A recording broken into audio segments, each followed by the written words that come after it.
Promo റിവ്യൂയിലേക്ക് എല്ലാവർക്കും സ്വാഗതം. ഈ റിവ്യൂ ഇഷ്ടപ്പെടുവാണെങ്കിൽ ഒന്ന് ലൈക്ക് ചെയ്തും സബ്സ്ക്രൈബ് ചെയ്തും സപ്പോർട്ട് ചെയ്യണേ.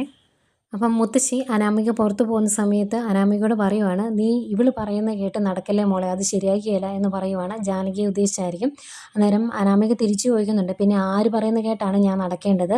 ഏതായാലും മുത്തശ്ശിയുടെ മറ്റ് രണ്ട് കൊച്ചുമക്കളുടെ ഭാര്യമാരെ പോലെ അല്ല ഞാൻ, അതുകൊണ്ടാണ് പലതും ഉള്ളിലൊതുക്കി ഇവിടെ പിടിച്ചു നിൽക്കുന്നത് എന്നൊക്കെ പറയുന്നുണ്ട്.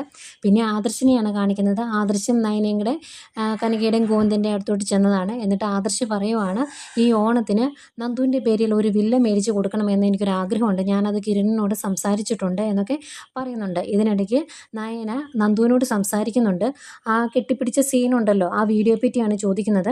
അന്നേരം നന്ദു പറഞ്ഞ ആ മറുപടി നയനയ്ക്ക് അങ്ങ് ദഹിക്കുന്നില്ല. അതുകൊണ്ട് നയന പറയുവാണ്, നീ കള്ളം പറയില്ല എന്നൊക്കെ എനിക്കറിയാം, പക്ഷേ ഇപ്പം പറഞ്ഞ ഈ മറുപടി അങ്ങനെ പച്ചയ്ക്കങ്ങ് വിശ്വസിക്കാൻ എനിക്ക് സാധിക്കില്ല എന്ന് പറയുമ്പം ഒരു ഞെട്ടലോടുകൂടിയാണ് നന്ദു നയനയുടെ ആ മറുപടി കേൾക്കുന്നത്. ഇനി ഇതിൻ്റെ പേരിൽ ഇവർ തമ്മിൽ തെറ്റുമോ എന്നറിയത്തില്ല. ഇതൊക്കെയാണ് പ്രമുഖ വിശേഷങ്ങളായിട്ട് കാണിച്ചത്.